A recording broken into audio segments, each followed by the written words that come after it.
Salut, c'est Léo, ça dit quoi? On s'est réveillé ce matin avec énormément de pluie et le vent là depuis 6 heures ce matin s'intensifie, on le sent, on le voit.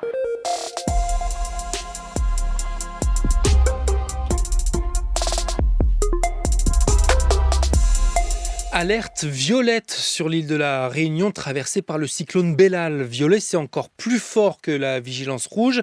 Et donc les 870 000 habitants de l'île n'ont pas le droit de sortir de chez eux. Les secours et les forces de l'ordre ne peuvent pas non plus intervenir. La situation va évoluer dans la matinée, je t'en reparlerai demain.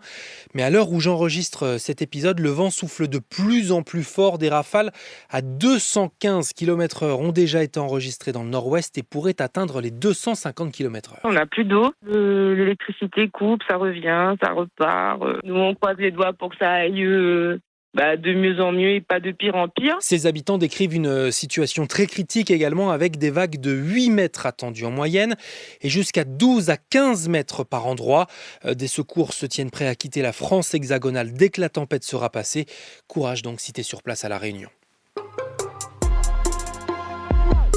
T'as peut-être vu ça ce week-end. Alors très bien, on va aller sur le champ du personnel. Eh bien allons-y. La polémique du moment. Amélie Oudéa-Castéra, interrogée vendredi pour son premier jour dans ses nouvelles fonctions de ministre de l'Éducation, sur son choix de scolariser ses enfants dans le privé, dans un prestigieux établissement catholique et conservateur à Paris.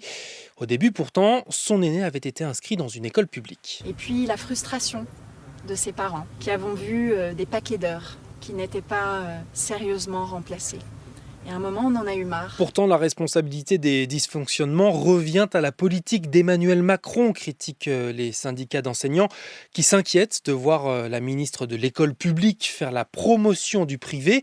Amélie Oudéa-Castéra a donc dû s'excuser. Mais ça ne s'arrête pas là. Selon le journal Libération, son fils n'a en fait été scolarisé dans le public que 6 mois en petite section de maternelle. Et son ancienne institutrice assure au quotidien n'avoir jamais été absente sur cette période. La ministre maintient sa version et dément avoir changé son fils d'école parce qu'elle voulait le faire passer en moyenne section. Je vais certainement lui faire sauter une classe, peut-être même 2 ou 3. Je vends de briques. Mon fils, il a peut-être triché. Faut pas le traiter de surdoué, c'est pas gentil ça. Il a triché. Bon, il leur fera plus. Dans le reste de l'actu, cette conférence de presse qui se prépare à l'Élysée, le président de la République répondra en direct sur les chaînes d'infos aux questions des journalistes demain soir, mardi à 20h15. Après son changement de Premier ministre, il voudra expliquer quel projet il voit pour son année 2024.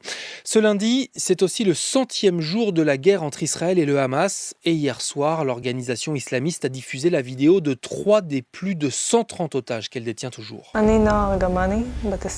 On y voit notamment Noa Argamani, cette jeune femme de 26 ans enlevée au festival Supernova. Elle appelle le gouvernement israélien à mettre fin à l'offensive dans la bande de Gaza pour obtenir sa libération. La vidéo est très courte et se termine par ce message du Hamas. « Demain, nous vous informerons du sort de ces otages. Votre gouvernement ment. Je te tiendrai au courant dans Ça dit quoi ?» Quelque chose dont on va également reparler tout au long de cette année, et tu peux écouter notre épisode spécial élection 2024 sur le sujet, c'est l'élection présidentielle américaine. Cette élection échappe à tout contrôle. Quelqu'un d'horrible pourrait gagner. Alors on a le temps d'ici novembre, mais il y a une première étape aujourd'hui avec le début des primaires qui désigneront le candidat républicain qui affrontera le président sortant Joe Biden. Donald Trump est en tête des sondages. Il espère donc confirmer cela aujourd'hui dans l'état rural de l'Iowa. Ça dit quoi l'équipe ? Cette info maintenant, elle a mis mal toute une communauté Pour ceux qui YouTube. ne connaissent pas, moi c'est Théodore. Le créateur de contenu aux 2,8 millions d'abonnés, Théodore, a supprimé toutes ses vidéos avant d'annoncer la fin du lot, son studio qu'il partageait à Angers, notamment avec Joyka et Mastu. C'est des beaux souvenirs, ouais. On en sort tous grandis parce que c'est un projet qui nous ressemblait tous.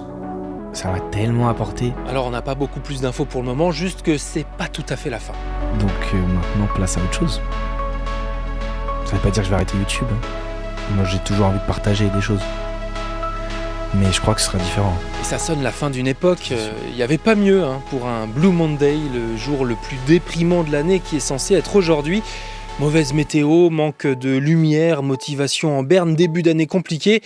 En fait, le Blue Monday, c'est une invention commerciale pour réserver des voyages. T'inquiète pas, tout va bien. Et il n'y a pas de mal à écouter des musiques mélancoliques. tient bon, bonne journée et bon début de semaine avec le tout dernier Flavien Berger sorti vendredi.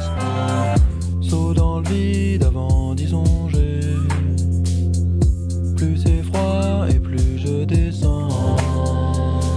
Sous l'eau je recrache la fumée. Croise les yeux d'un poisson géant.